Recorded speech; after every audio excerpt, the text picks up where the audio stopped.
ഇതെല്ലാം സെറ്റ് ആക്കി ഞാൻ ഒരു കോൾ ഇട്ട് വരാം. ഓ മനസമാധാനം ഒഴിഞ്ഞു കിട്ടിയില്ലേ? അതെ, എന്നെ മറക്കോ?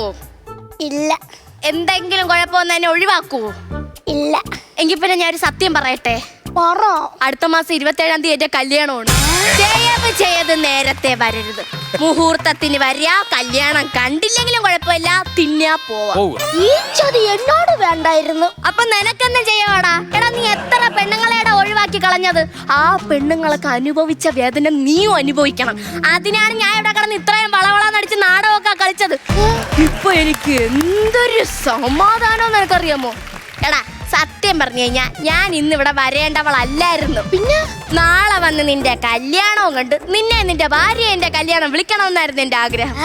പക്ഷെ ഇപ്പൊ കണ്ട അങ്ങോട്ട് നിന്റെ മെനകെട്ട കൂട്ടുകാരുണ്ടല്ല, അവനാണ് എന്റെ അടുത്തൊന്ന് പറഞ്ഞു, എടീ നീ ഇങ്ങനെ ഇരുന്നാലൊന്നും പറ്റൂല, നമ്മൾ ഇപ്പൊ ഈ രാത്രി പ്രശ്നം ഉണ്ടാക്കുന്ന പാടി അങ്ങോട്ട്.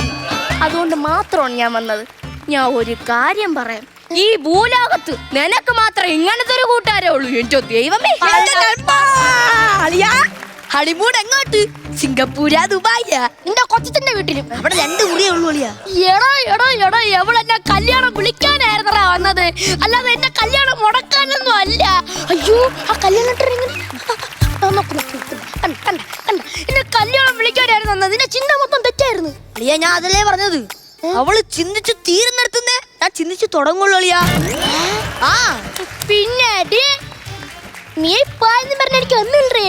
എനിക്ക് സിംഗപ്പൂരിലെ വല്ല സിംഗക്കുട്ടിയായ ഡോക്ടർ ഉണ്ട്. നിന്നെ പോലെ പഠിപ്പും വിദ്യാഭ്യാസവും ഒന്നും ഇല്ലാത്തവളൊന്നും അല്ല. അതുകൊണ്ട് എനിക്ക് ഒരു പ്രശ്നമില്ല.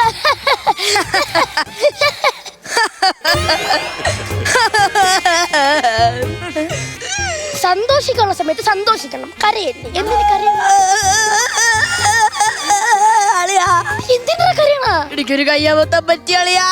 എന്തിന്? ഈ കല്യാണം കഴിക്കായിരുന്ന പെണ്ണില്ലേ അനീറ്റ, അവളെ വിളിച്ച് നിങ്ങൾ 2 സെറ്റായി നിങ്ങളെ കല്യാണം കഴിച്ചത് ഞാൻ പറഞ്ഞു പോയി അളിയാ. അയ്യോ എടാ, കുടുംബങ്ങളൊക്കെ. അയ്യോ,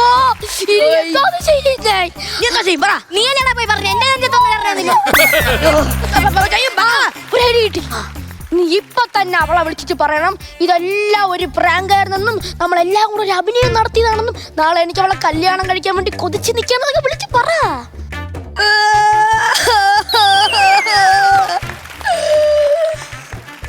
ഒരു മൂലന്ന് പിടിച്ചോണ്ട് വന്നത് അടുത്ത മൂലയിൽ പോയി. നീ എന്തിനിങ്ങനെ കരയണം? എനിക്ക് വേറൊരു കയ്യാമത്താൻ പറ്റിയത്. പിന്നെ എന്തൊരു കയ്യബദ്ധം? എടാ, നമ്മളെല്ലാരും കൂടി ഇവിടെ കിടന്ന് ഡാൻസ് കളിച്ചില്ലേ, അതിന്റെ വീഡിയോ ഞാൻ അവക്ക് അയച്ചു കൊടുത്തളിയാ.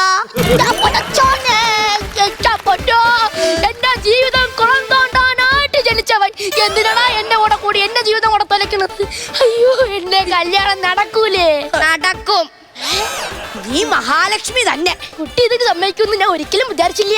അയ്യോ അതല്ല, നീ ഒരിക്കലും പെണ്ണ് കിട്ടാതെ തെക്ക് വടക്ക് നടക്കും.